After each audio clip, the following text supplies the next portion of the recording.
Hello and welcome to Spectator TV. My name is Lisa Haseldine and I am the Spectator's assistant online editor.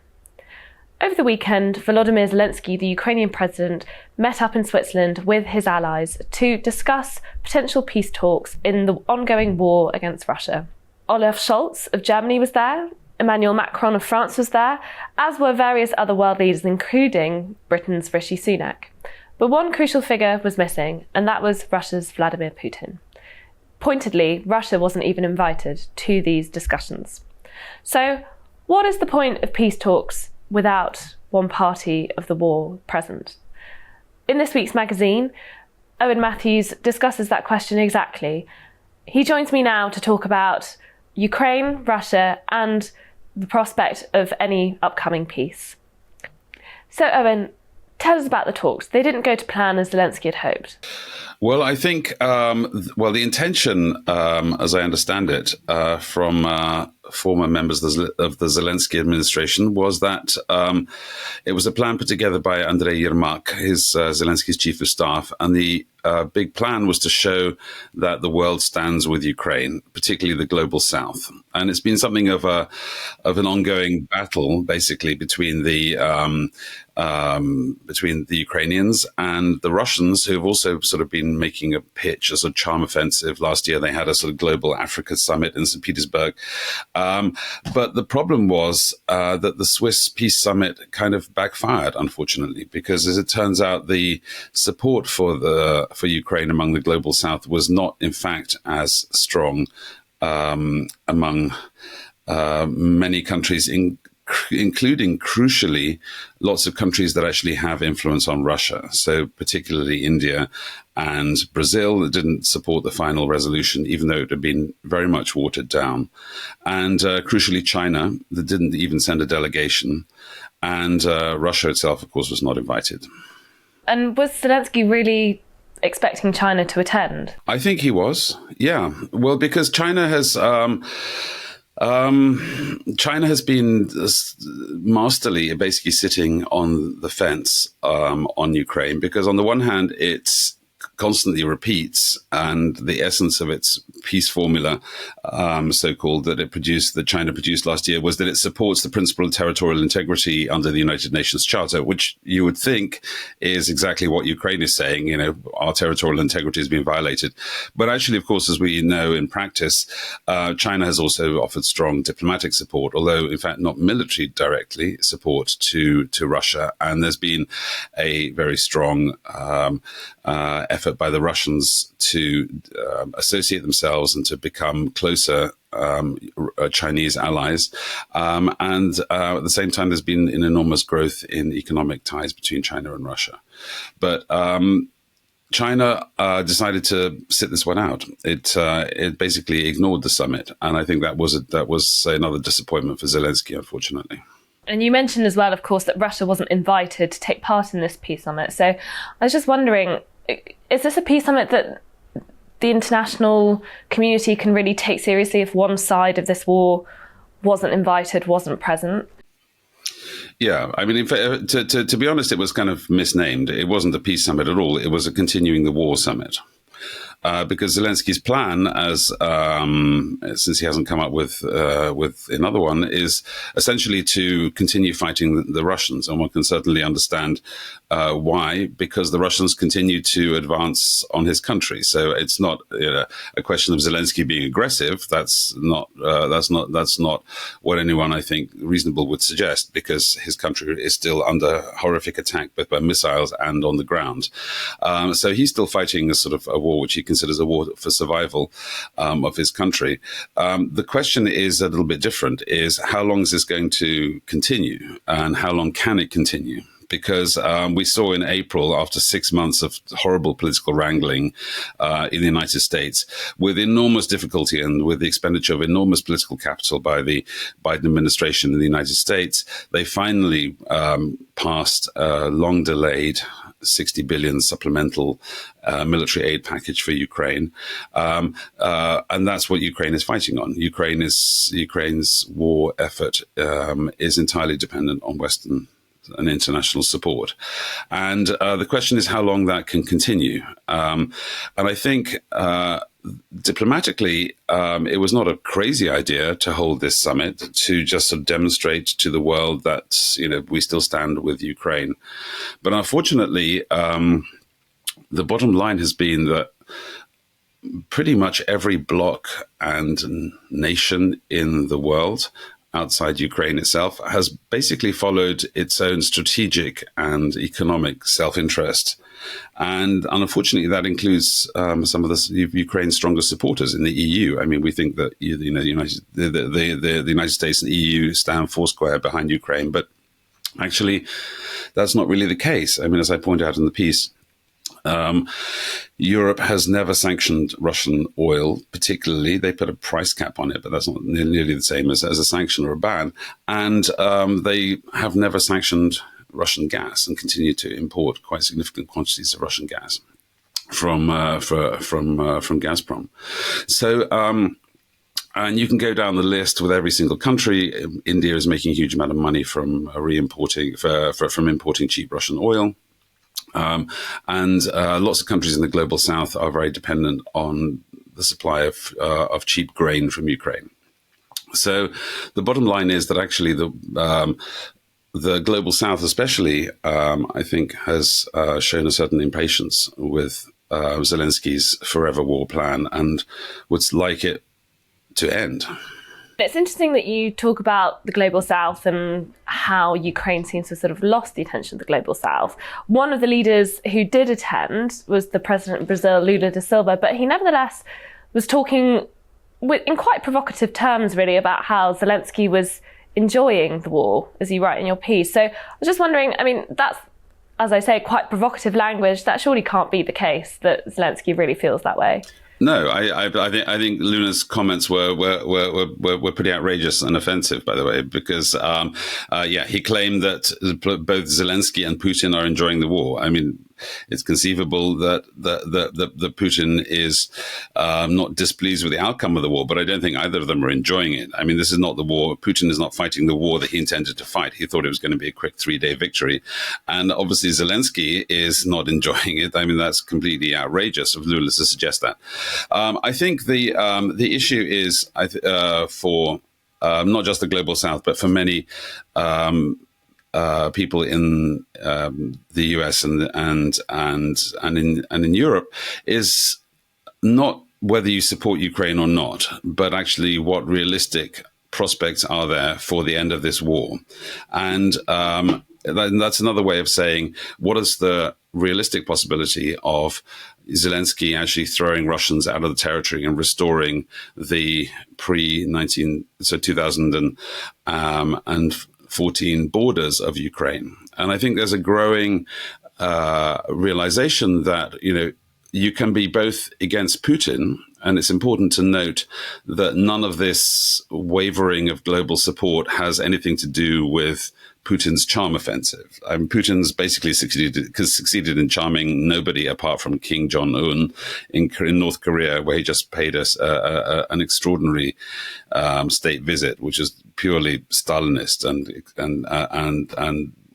and jaw-dropping, actually. There's images of Putin and Kim Jong-un with massed Soviet-style bans and drive-bys and things. So it's only North Korea and Iran, arguably, they're the only, outright allies that Russia has made in the course of this war. Even China is sort of on the fence vis-a-vis Russia.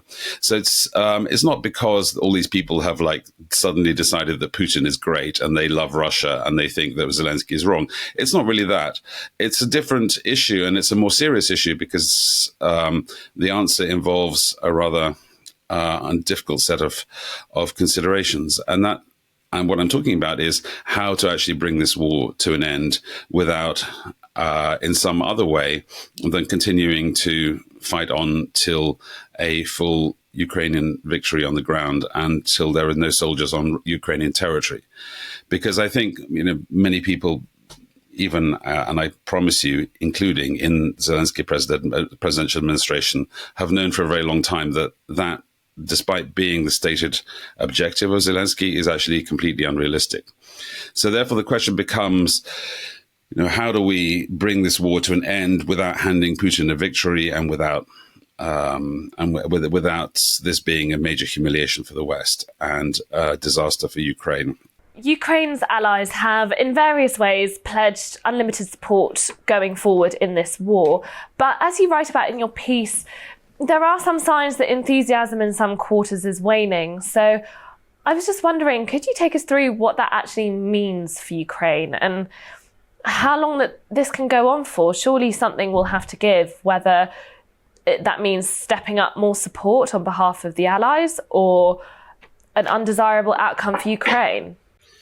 Yeah, the problem is that this war is proceeding on two different levels. It's the strategic level of the fight on the front lines, and you have the trench warfare, the artillery warfare, and we've seen the successful Ukrainian defense of repulsion of a Russian incursion in Vovchansk near Kharkiv, and there's still ongoing fighting along the front lines in Donbass and so on. There's that artillery war that's going on the front lines. That's just like the conventional land war. But there's actually a much more serious and problematic war for Ukraine to be fighting, and that is the strategic missile attacks that are happening all over the country and have knocked out a significant proportion of Ukraine's electricity generation. So the problem is that if you don't have electricity, if you don't have light and heat, you can't fight a war. I mean, regardless of how much military hardware you're going to be receiving. So the problem is that even if Zelensky's wish list comes right, even if he gets unlimited materiel, including the F-16 fighters that he's been lobbying for a long time. There is just a basic problem about the Ukrainian economy and the way it can fight a war, and it can't do that with electricity. And there's another serious problem for Ukraine, and that is of manpower, and that is running tragically short. And you see the Ukrainian government reverting to very distasteful press gangs. There's probably isolated incidents, but they've had a huge impact on Ukrainian social media. Ukraine is running out of men and women to fight this war. It's facing an appalling winter of cold and darkness. The German government is expecting another major exodus of refugees this winter. And all of that means that Zelensky's plan for continuing to fight on forever and restore the borders of 2014 is actually looking more and more like a forlorn hope. And that has important diplomatic consequences, because if you want to fight and defeat Russia, it's looking increasingly like you have to fight a direct war with Russia. And Russia is a nuclear armed power. Therefore, no one wants to do that. That's the basic bottom line that is driving this end game of the war. Interesting that you mentioned Germany. At the Peace Summit, or around the time of the Peace Summit, Olaf Scholz, as you say in your piece, was talking already about the next Peace Summit and that potentially Putin should be invited to it. So I was just wondering if you could talk us through that. Should Putin in fact be invited to these peace talks, and what sort of things should be put in place so that these next peace talks are respected and taken seriously by both sides?